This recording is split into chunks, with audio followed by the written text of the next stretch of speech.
Maayong adlaw kaninyong tanan nga nagpaminaw karon. Ning tulumanon kini ang akong suliran. Ilabi na kaninyo Dr. Rene Obra ug Attorney Elaine Bathan. Ingon man sa mga artista nga maghatag og kinabuhi ning akong suwat suliran. Tagualang ko ninyo sa pangan nga Laya. Hingkod ang pangidaron. Minyo og may tulo ka mga anak. Dagko na ni sila. Og kini ikaduhan akong anak ang cross kayo nako. Mas may patunggagmay pa sila kay makontrol pa nato. Sa nanagko na, di napapugong silang buhaton. Itago na lang sa ay ang akong address. Punto legal kining akong suliran. Kabahin kini sa panag-away sa akong bana ug anak. Aron inyong hisabtan, ingon inyang mga panghitabo.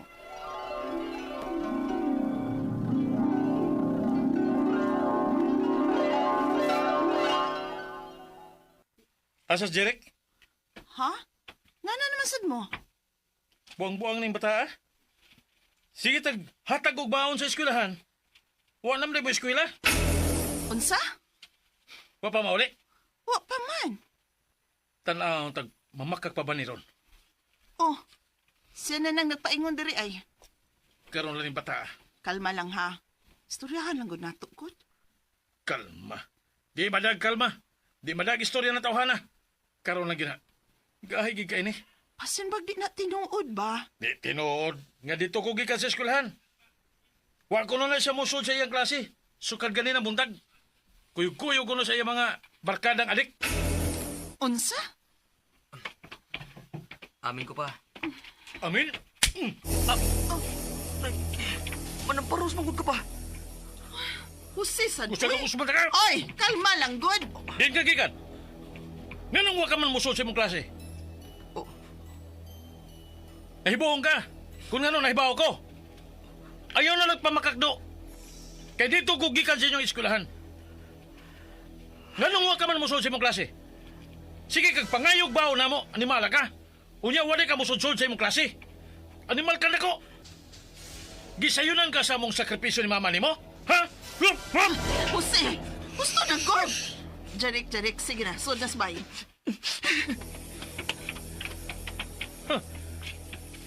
Hilak-hilak pang kanahan.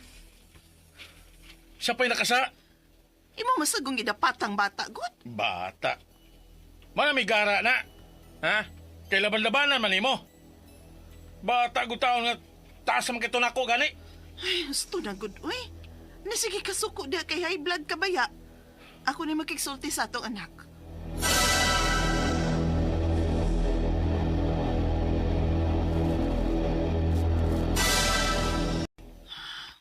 Cherik. Wala day ka musod sa mong klase? Nga naman taon dong. Di pa eskwela man ta ka na magtarom. Ingnanas papa ma. Usab gani siya dapat ako. Pusilon yun ako siya.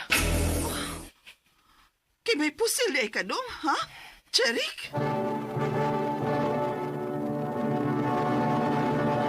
Recorded by X Thunder Gaming.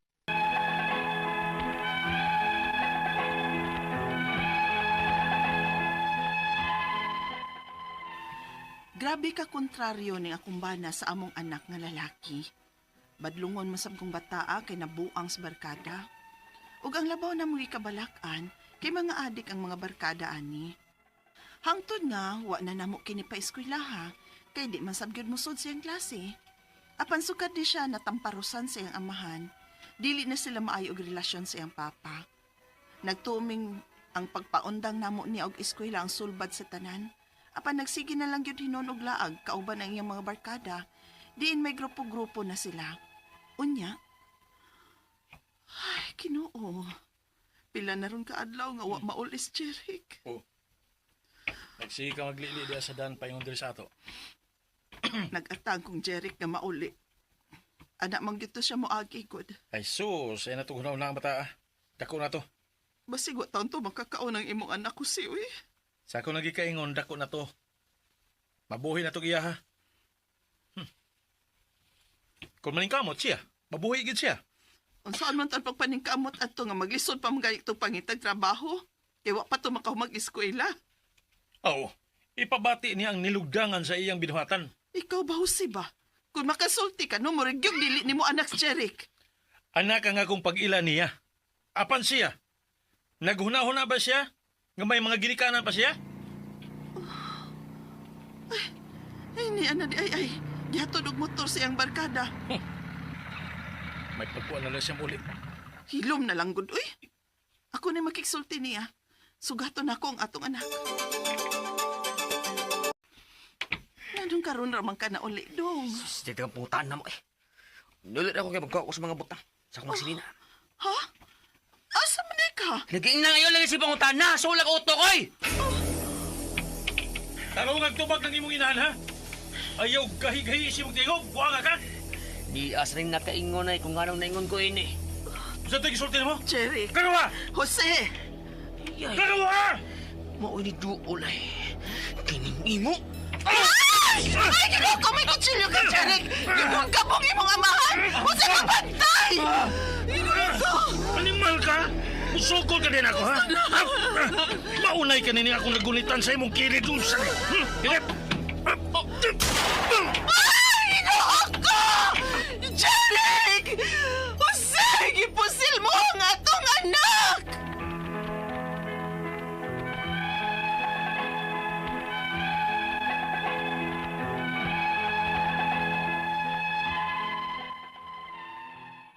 Natapsingan sa pagdunggab sa akong anak ang akong bana, ug napusilan sa akong bana ang akong anak. Gidakop ang akong bana, samtang ang akong anak na hospital. Napanglimutan gyud ang akong bana tungod kay dili na masabot ang utok sa akong anak, tungod sa pagsigi og gamit anang ginadiling drugas. Ang akong mga pangutana mao kining mosunod. Unang pangutana, napusilan sa akong bana ang among anak, ug gidakop ang akong bana. Makasuhan ba gyud ang akong bana nga una mang nanunggab ang among anak niya? Ug sa among anak man sabtong maong armas? Ikaduhang pangutana, wa may kahibaw kung diinto sa akong anak ang maong armas. Makasuhan ba sabang akong anak sa paghupot adto? Nagtuora ba sabang mga pulis nga sa ako tong bana? Kay nga akong bana lagyang nakapusil sa akong anak.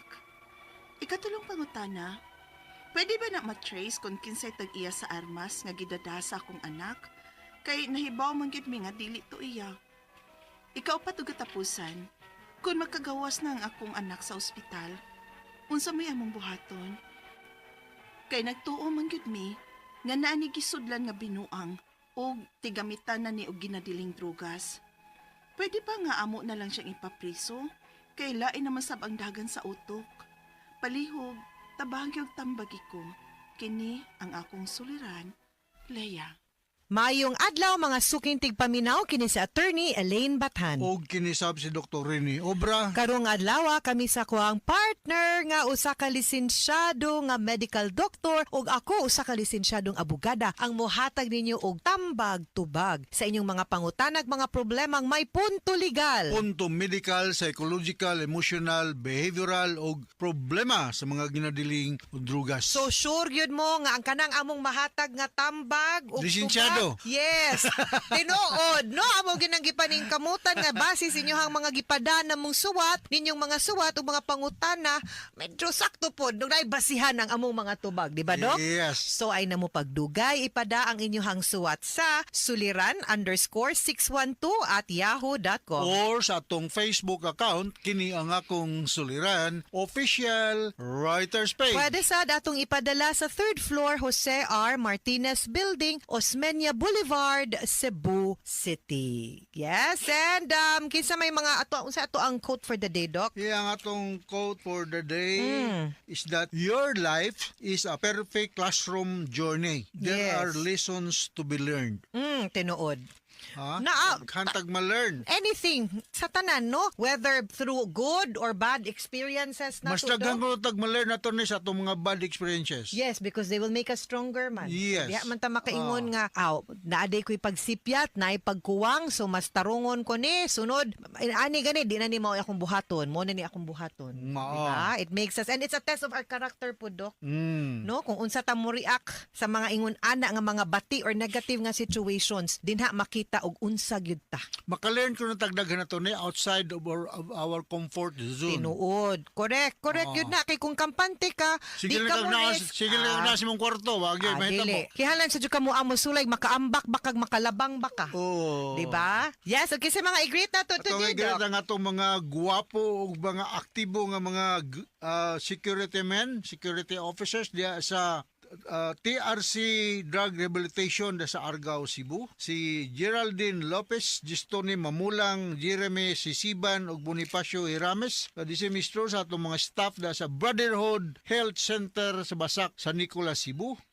Ang atong midwife dia si Ma'am Lucy Bismondo Balaba, Balubo, Christine Murillo, atong doktor dia ang Priya Basi. O kining uban dia Alminin Alvaro, Acosta Abos, Mira Puentes, Leonardo Jimenez, Keruga, Fornilius, Liaguso, Ponsi ug si Cruz. Ug ang duol ninyo diha ang Psychiatric Hospital. Kung naa may mga problema about psychological problems, you dial 887-4232. Psychiatric Psychiatric Hospital. Usa ko sa mga doktors diha attorney. Oh, okay.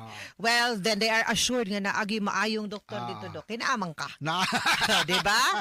Letter sender karong adlaw si Leia. si Leia, 45 years old, taga diin ba to ni si Leia? Taga asa ba to ning ila attorney? Leia? Oo. Wa ni niya man Wa ni- gisulti. wa niya Tagoon gibutang naman na. sa panga no address given pero gipada sa kini ang akong suliran, official writer's page. Oh, minyo ni siya og may tulo ka mga anak. Yes. No? Pero dagko na yung mga anak, no? Wa niya gibutang ang iyang complete nga address. So unang pangutana ni Leia, punto legal ang atong kaso karon. Unang pangutana, napusilan sa akong bana ang among anak. Badlungon man gud to katong ilang ikaduha, Dok, di ba? Gidako pang akong bana, nakasuhan bagyod ang akong bana nga una mang nunggab ang among anak niya ug sa among anak man tong maong armas. Okay. Makasuhan gyud gihapon. Pero kung ma-prove na to nga that was not nailog ra to niya ang armas, and then that was an act of self-defense kay there was already an attempt sa iyang kinabuhi unya at that precise moment na miligro pud ang iyang kinabuhi kay giatake na siya, then pwede siyang maabsuelto, no? But he will have to undergo through the process sa pag-prove sa iyahang mitigating o kanang gitawag natong justifying circumstances to show nganong nabuhato niya. Kay kung wa pud to niya buhata, then siya pud nauntay na angol or namatay unta karon, no? So manay gitawag nato nga justifying circumstances diin pwede tang maabsuelto pero mingon jud ko nga makasuhan gyud gihapon ta. Kay kana bitang wa nato tuyo no? Kana mga anything makasuhan man gyud ta but ato lang gyud nang i-justify, ha? Okay, kaduhang pangutana.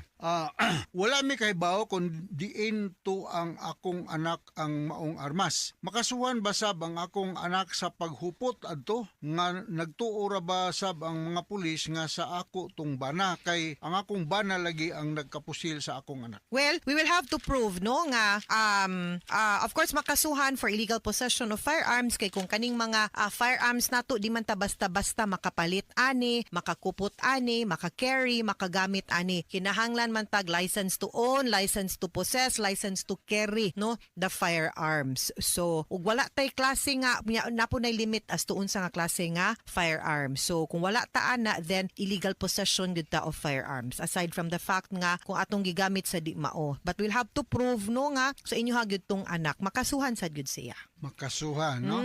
Ikatulong pangutana, pwede ba nga matrace kung kinsay tag-iya sa armas nga gidala sa akong anak kay nahitabo manggod ni nga dili ni iya?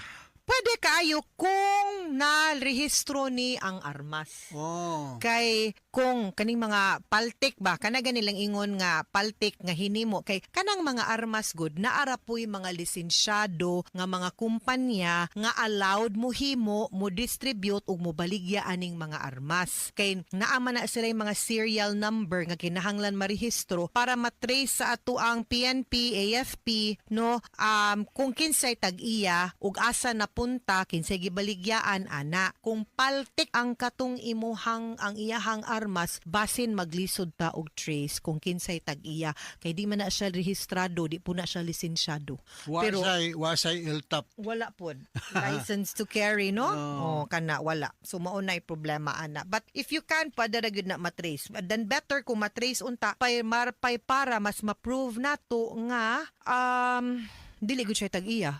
Aw dili gud ang imong bana ang tag-iya, ang imong yung anak. Okay, ikaw pa to katapos ang pangutana. Kung makagawas na ang akong anak sa ospital, unsa may among buhaton?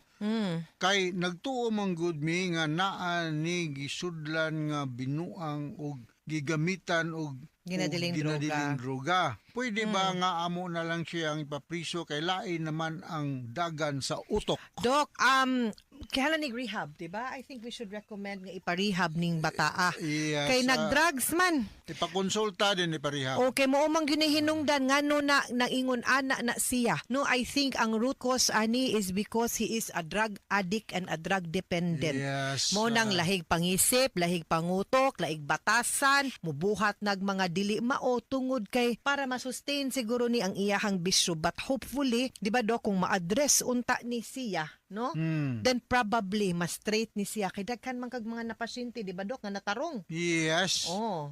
But ako lang ipahibalo nga before mo qualify ang usa ka drug user nga to sa drug rehab, kinahanglan nga medyo arang-arang na iyang dagan sa pangunahuna. Kay pag sud ba sa drug rehab, daghan ba yung mga house rules nga to be followed, ang mga activities nga kailangan mo participate siya actively. Okay. Dili na kay mo adto lang mo kaon, mo tug, kaon tulog, no? Ay mga activities to be followed. Ha? Okay. Mga sukintig paminaw, hinaut unta nga namoy nakutlo na pagtulunan karong adlaw. Kini si Attorney Elaine Bathan. Og kinisab si Dr. Rene Obra. Daghan kayong salamat sa inyong pagpaminaw sa atong tulumanon. Hangtod sa sunod nga sugilanon din higapon sa tuang programa. Kini ang akong suliran gikan sa RMN Production Center. Radio mo nationwide tatak RMN. Daghang salamat. Og maayong adlaw.